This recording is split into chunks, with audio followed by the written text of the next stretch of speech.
Bye. Do you think fun will break out? Fun has been breaking out all weekend. Really? So you had fun all weekend? I've been Santa Fe'd. Duly Santa Fe'd by federal law.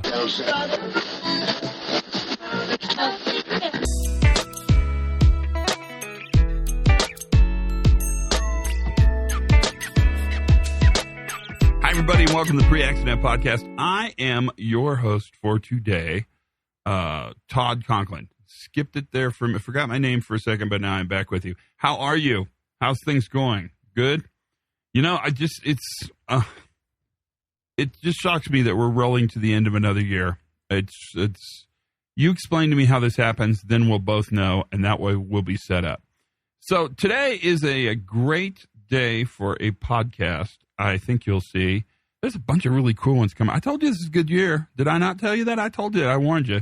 But today I really like this for a bunch of reasons. Today we're going to talk to Jeff Lyth. And you cannot say that name without sounding like you have a lisp. Jeff Lyth. That's pronounced correctly, but it sounds like you need to spit your gum out and say that again. And if you don't know Jeff, he's in Vancouver, safety guy, kind of a big safety thinker. Yeah, that's a good way to say it. He also just took over as the managing editor. That's my title, not theirs, but I do think that's an appropriate title. Managing editor of the Safety Differently website. So Ron Gant passed on the torch. It's a lot of work, so I understand, and God bless you, Ron. You are a saint, and I love you for it. But he passed it on to Jeff for a couple reasons, I guess. One is it's a commitment, and two is it's time for some new juice in the blender, if you know what I mean. And so Jeff picked that up, and that's a really important. We're not going to talk about that on the podcast. Maybe we should have. But that's not the part about Jeff that interests me. I think he'll be great as the editor-in-chief of Safety Differently. What interests me about Jeff Lyth is that he started the safety book club in Vancouver that's been enormously successful, like hugely successful, like really a cool deal. He'll talk about it more, but I like how Jeff is always striving to build community of thought. And it's like Jeff Lyth is like a LinkedIn that's fun to hang out with, if you know what I mean. I mean, he's constantly connecting people and building community of thought, and that is what I wanted to talk to Jeff about, and so that's what we talked about, and it was great. I mean, it was really a great conversation. The Lyth clan came to Santa Fe, and we had a great time together over a weekend and snuck a podcast out of the deal. So that's what you're going to hear. But before we go much further, lots of comments, thank you very much, on the quality and caliber of the Edgar Schein podcasts. And, you know, I told you those are, because he's amazing. I mean, you just can't not listen to him and think, wow, relationship building is kind of wonky because we've kind of made it wonky. We should make it less wonky. And that's what it was really a special time to get to be with him. That's very meaningful. I can't even tell you how cool that is, and wish all of you have that opportunity at some point. It was great, and thanks for your feedback, and thanks for your comments. That's good. Everything else is rolling fine and grand and good. I did take quite a bit of heat on my hotel shooting story, which kind of reminds me that I've been forgetting to talk about that, but probably should. Thanks for your love and concern, but no, I didn't choose to jump on the ground. Not because I think the ground was not a better choice. It's just I had to choose between getting shot with a weapon or getting cooties. And I took my chances. I rolled anti-cootie that day, so that is why I did not climb underneath the bed. I don't think you would have either. It would have been an interesting biological experiment, I'm sure, but I did not do it. So that's a part of what's going on here. And the feedback, the last thing I'll say, and then we'll jump into the podcast. Unbelievable that we have so many downloads of the podcast. Just unbelievable. Millions and millions and millions. And you guys have been a huge part of that. Thank you. Tell your friends, pass along the word. Everyone's welcome. We're constantly building community. It's amazing. You know, we're super close to 500 episodes. We might even be 500 episodes. I don't even know what number we're on because I don't really track that. It sort of does it for you. But I can tell you this, it's been remarkably fun, and the fact that we have millions and millions and millions of downloads, it is shocking to me. for a bunch of reasons, but I'm glad it's happening. And more importantly, it's not really about what I have to say. I don't have that much to say, but it's about the opportunity to talk to people about what you have to say and to really keep feeding those new ideas into the process as effectively and as meaningfully as we can, which I think that part of the story is kind of worth telling. Did you hear that little click? That was kind of dramatic. I don't normally do that. I don't know where that came from, but it was purposeful. You know, hey, how you doing? Hey, what's it going to take to put you in this new car? Hey, oh, hey, ha. So without much further blabbing, because there's much blabbing, I'll probably blab a little more on the backside of this. Let's sit back and enjoy the pod for today. This is Jeff Lyth, and we're going to talk about building safety community, and we're going to talk a lot about this idea of small meetups, get-togethers, book clubs, and he'll describe it more. So until then, listen carefully. I think you're going to find this conversation to be super interesting. Here we go. This is Jeff and Todd talking about safety community. So this idea of building community, why is that so important to you? Why doth one care as much as doth one? Community. I mean, that's what I mean. If I had to define you, I would define you as kind of a new view person who's really interested in building community. I mean, it seems like your main motivation. Sure. I mean, that could be wrong. I'm wrong on a ton of stuff. I think it's very true. But maybe it's that aspect of this movement that I think is so appealing. That it's Labor Day today. It is. Today's Labor Day, and you know that and you're working on a holiday. That's so sad. Yeah, it's a labor love. Oh, okay. There we go. But waking up to some feeds about divisiveness on Labor Day of all days, and I think community and socializing and just a community of people. That we've experienced it this weekend, and we experience it when we do these events. So it begs this question: why is the notion of a community of people important to you? I know why it's attractive. It's comfortable. It's fun. But why is it important? Oh my God! I don't know. On a personal level, I think it just resonates. It's communities of people working together, empathetic understanding, being a part of a team.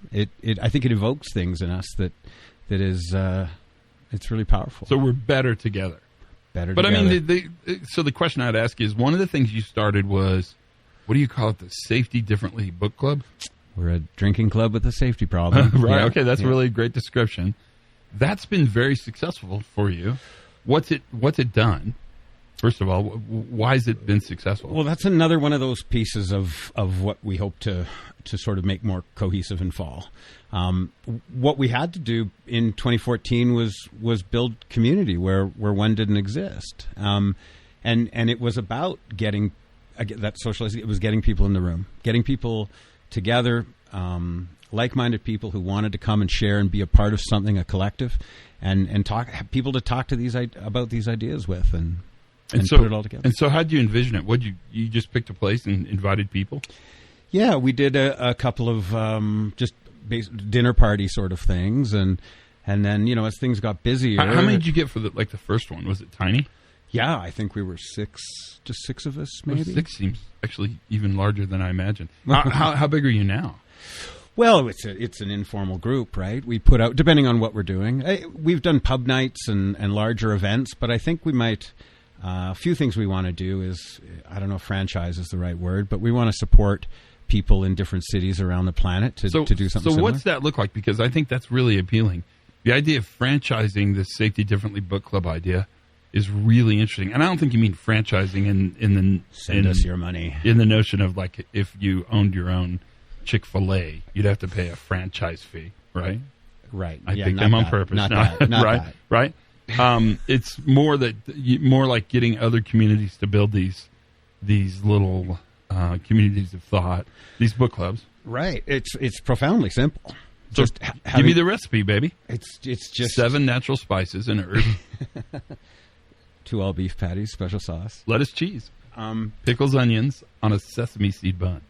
It's the simplest thing in the world for people to just put out a call to those people in their community that they can come together with, that they, we're so electronically connected in this movement. But I think it's important to pull together into these little clusters and actually be in a room with people and have good conversations and resonate with one another. And I think there's energy in that and support and it's more satisfying. It's more. This is me. I'm biased that way, but it's more satisfying to actually have a relationship, not a parasocial relationship, not a Marshall McLuhan, if I may quote a Canadian. Where the medium is the message, right? So if the medium is the message, then emails are always going to be these truncated, separate, almost clinically divided ways to build community. Whereas meeting together for a trivia night at a pub or something, right, that's actually almost completely the opposite of an email. Just give me a great idea for a safety trivia night at a pub. Yeah, I think that's a good idea. Yeah. and you could spend like a half hour just on the Heinrich pyramid, right? Or not, but yeah, no, you could, because that's people would know it, right? We've done a really good job teaching that. Well, this idea of starting these book clubs, what advice do you give? I mean, what needs to there clearly needs to be a champion in each community. That seems important. And then what happens from there? That's it. It's It's really just in the doing. It's in the. I don't think it's about. It's not complicated. It's rather like what we do in companies, getting people in a room and just having the conversation. And you just begin. It's safe. Nothing can go wrong. It will be a good time. How do you know when you're done? We're never done. Okay, so the evening just ends. People are like, I got to go home. I got to work tomorrow. Yeah. Well, that's logistics. That's whether it's a pub or a restaurant, and if it's a school night or not. What works better, restaurants or pubs? Oh my goodness, depends on the venue. Venue specific. Oh, so the venue's really more important than the. Because I would guess. So and I could be wrong on this too, but I would guess a pub is less commitment-y than a restaurant, because you can kind of come in and out, and you can spend as much money or as little money as you want to. You could have water and just sit there and enjoy the company, or you could have a full-blown meal. Yeah, it's up to the individual. Peter Senge calls it the transformative vessel. The space that you do this in is your transformative vessel. Tell me more about that. That's curious to me. Because how important is that to the success of the book club? Well, we've picked little like side rooms or little places where we can talk, it's just we kind of cloister ourselves and have some fun. And do you have an agenda? No, we other than the millions of hidden agendas that we all carry with us everywhere.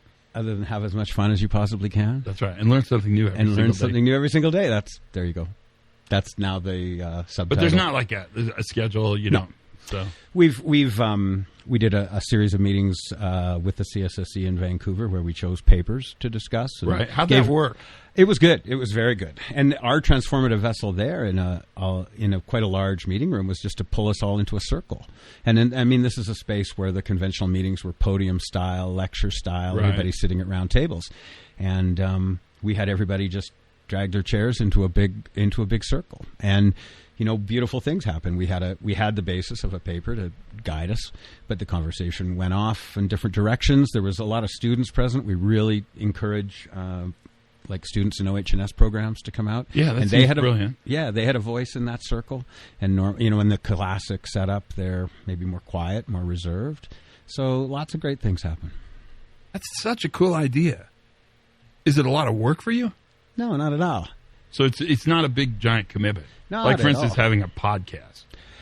Right. And I got to say, it's an honor to be here in the global headquarters of the podcast. Right. That's right. The global. I'm always on the phone. This is the global headquarters. You're deep in the bowels of the studio. Studio 1A. Mission control. That's right. Here it is. We could touch stuff right here. Don't touch that, but you can touch everything else. No, do not touch that. That's good.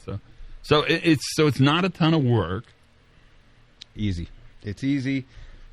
And people want to just do it. Does it equate into from a business standpoint? Does it build opportunities for business as well? I know that's a hard, kind of an awkward topic, but it seems like people might get work out of it. I don't know about that. That's not been my experience. It's been about community, and it's been a peer-to-peer thing. It's been about, I think one of the things that I've really loved about this last 5 years has been the sharing and supporting one another. So it's not. I wouldn't say it may come from it, but it's not. It's key point to get business. How important do you think generosity is in safety? Oh, safety. What do you mean by safety? Well, no, that's a fair question. How important is generosity in helping shift the paradigm from classic industrial safety models to a much more contemporary kind of new safety view? How important is this notion of generosity? Much better question. It's everything, I think. Coming out of what we've been through for the last number of decades, I think that this person-to-person kindness, empathy, resonance when we get together and pull together in the same direction, I think that's what we used to call the soft stuff that really underpins everything. What do you call that now? Core stuff. Core stuff. So, yeah, I just actually did a podcast where I want to shift everyone's thinking from soft skills to essential skills. Oh, nice. So I think the soft stuff is the essential stuff, right? Or the core stuff, I think is a good way to say it. Yeah. Core makes me think of gyms and doing sit-ups. No, I'm into that, of course. I mean, you can tell. I mean, that's my deal. That's my jam. So yeah, there will be no burpees in the book club. Oh, good. Yeah. Well, then I'm in. You have me there. But this notion of generosity, is generosity a threat or is it not a threat? God, who would it be a threat to? Well, so I think people see giving away their knowledge as giving away their knowledge for free as not a very good business plan. Where I would completely disagree with that, but I'm curious what you think. Well, that's what didn't Elon do that with his patents, and I think that to play your cards close to your chest is so old school, and it's what gave us the history we had, and I think that's just outdated thinking. There's nothing to be lost by sharing. It's not that competitive. And kind of everything to be gained, sort of. Everything to be gained. Yeah. Interesting. I mean, I think your notion.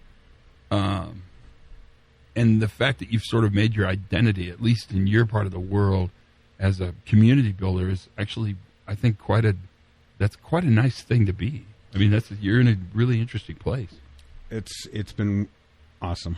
It's been great. I'd like to be a catalyst, and a bit of a conduit and share this information. That's what this year has really been a pivotal year, because the first 4 or 5 have just been about that, having to build some community, having to share the ideas and push it out there, because I had that discovery moment when I stumbled across the Safety Differently website in 2013 or 2014. And I know that people are having that moment all the time now. It's happening more frequently now. So connecting people, being a catalyst to new ideas. But this year is, I think, a pivot into a bit of a transition. That's still going on, but it's almost got its own momentum now.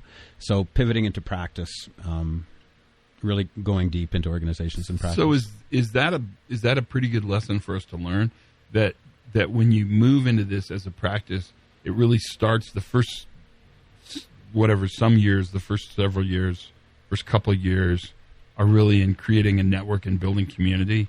And then once you have that sort of network and community, that's when it pivots into actual practice. Yeah, it's part of the evolution of it, I think. It's just how it's evolving. Do you see the same thing true in organizations? How do you think about this idea of the Safety Differently book club writ organizational size, not writ regional size or city size or state side or province side or whatever, but does change happen the same way in organizations? Well, I have seen now that we're transitioning into much deeper work with clients, and there is sort of a coalition of the willing, if you will, that emerges out of an organization, whereas they might traditionally appoint people or assign people, or it would be based on role. We're seeing leaders emerge from operations and just different skills and abilities coming out of people, and affording them the opportunity to come and be at the table and talk about their organization specifically and these ideas. And that coalition of the willing, or maybe you could even call it the coalition of the excited, right? Or the enlightened, although that seems really super pompous. A little bit. No, that does. That seems really like... We edit that out. Yeah, no, it seems super... No, I said it, so I can get away with it, right? That coalition of the excited, of the willing people, that's really important to create that tipping point that you have to start... What I'm hearing you say to me, and again, correct me, is that you build this community, which then sort of becomes large enough that it takes its own life form, which then creates a tipping point, which then allows other people to join quite easily because now it's okay. Right. The early adopters have already done all the early adopting, and now I can kind of smooth in there. And that's how change happens. At least if you use the idea of the book club, that's how change happened. Because you got bigger, right? Yeah, no, it's definitely got some attention, and again, stay tuned for some changes to that in the fall. I think how we're approaching it, but in the early days, it was scary, and you needed a small cohort of like-minded people that kind of have your back and to talk you up when you're down or disheartened about it. And now it's different. There's certainly less of that now that it feels. Do you get disheartened? I mean, have you experienced that? It's been a long 7 years. There was always faith. I always had faith. This movement, and shout out to a friend, Darshan Gill, up in Vancouver, but he binged this podcast for a number of weeks. Just binged it. God, he needs to get a hobby. But we talked about it, and he said something really wonderful to me. He said that it resonated deeply with his worldview, and it changed him to some degree, but it affirmed his worldview. And then with that affirmation, it changes everything you do. The ability to change an organization's systems and that sort of can follow. But I think the part about the becoming discouraged, I mean, I definitely, in my career, there are moments of incredible, like when you think, God, what are we doing? Right? And you really see it after something bad happens. It's really easy to become discouraged. It's easy for the whole entire organization to become discouraged. But I think what's interesting is the ability to reinforce one another and to know that what we're doing actually makes a difference, sort of allows you to see the discouragement, the moments of discouragement as kind of air bubbles. Right. They float to the top and pop, and then they're gone. They're real for a while, but they're not permanent, and they're not terribly devastating. I'm picturing the red bubbles in Hallnagel's green beaker graphic, right? A little bit like that, right? Yeah. Right? I mean, so you if you encounter that feeling, you have community. Oh, yeah, definitely. Yeah. Yeah, and it's becoming bigger and bigger and bigger. I mean, that's the exciting part about it. And to a great extent, one of the challenges is this was really sexy and fun when it was edgy, and it's becoming, in a way, more normal. And so because it's more normal, it's probably, by definition, a little less edgy. And now it's really, I mean, you just said it earlier, now we have to put these ideas into practice. And the putting them into practice part has the potential to be less sexy, less edgy. But in fact, I think it's probably the most important part and to a great extent, kind of the most fun part. I think it's still edgy and sexy to someone all the time. Increasing numbers of people that are having that eureka moment when they were looking for something and they find what they maybe didn't know they were looking for. So I think whereas it might not be as edgy and sexy for us, it still is for a great number of people out there. And then existing right on that crest of the wave, that curve of the wave. How do you remind yourself that? Because one of the challenges, I think, is that we think about these things. We have thought, using past tense, we have thought a lot about these things for a long time. And so it's not novel to us, but to the people we talk to, it's incredibly novel. How do you keep that sort of, how do you touchstone back to that novelness of the ideas? It's taking from the energy of those people that we're helping or we're showing. So you've had this too, where somebody will come up to you after a presentation, and I think the best words I've ever heard are, thank you. You've introduced me to something or articulated something I felt, but I didn't know it was safe to feel that way or think those thoughts. So a moment of that, it's like a little bit of uranium or something. I mean, how do you create those moments? You just go out and talk a lot and socialize a lot and pay it forward. Is it knowing the answers or knowing the questions? Oh,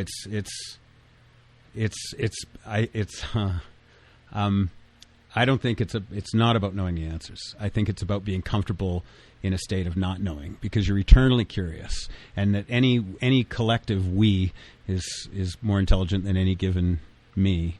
So it's that hive kind of idea in a trusted circle, and yeah.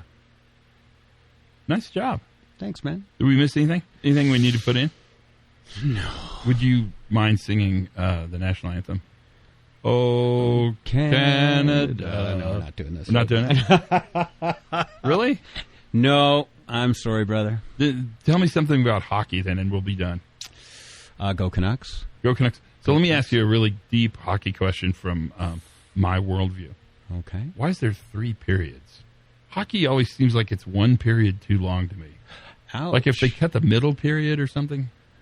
3 doesn't fit nicely in my worldview of how a game should be. Well, we get 2 decent intermissions. Oh yeah, you double halftime. Yeah. Or third time, or whatever you call it. Yep. I think football might be a period too long, isn't it? You get no argument from me on that at all. I mean, none. I just always wonder. It always feels like the third period was much more interesting than the second. Well, yeah, the third period's always, depending on score, the third period's always the most exciting.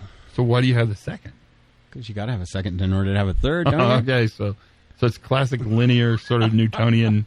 So the reason hockey is that way is because of Sir Isaac Newton. That's exactly it. Yeah, he was left winger, I think he was. For the Canucks. Yeah. That's how it works. Thank you, Jeff Lyth. Thank you, Todd. The name that's hard to say without lisping. There you go. I mean, it makes one lisp to say your name. Thank you. Yeah, no, I think it's a lot of names don't do that, but that one does. No, it's one of those say it, spell it kind of names. That's right. Too. And you gotta love that. I'll talk to you later, buddy. Take care, Thank you. Peace. Bye.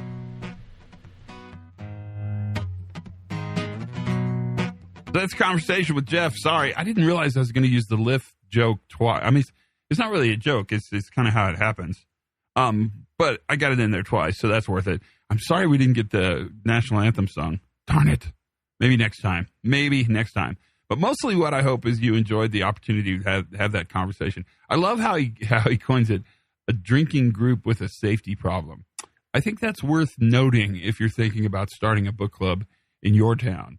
Just kind of FYI, because that's probably worth bringing into the radar screen for sure. But other than that, it's been that was a fun conversation. I can't even thank them enough. Vanessa and Jeff, you were amazing. Thanks for being there. Thanks for being a part of the podcast, and I hope to talk to you again soon, really about the Safety Differently website. Let's see what happens, because that'll be fun to watch. Until then, my friends, that's it. That's the podcast for today.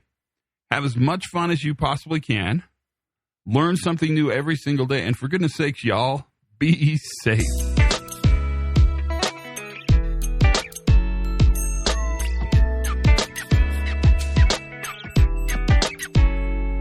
Bye. Do you think fun will break out?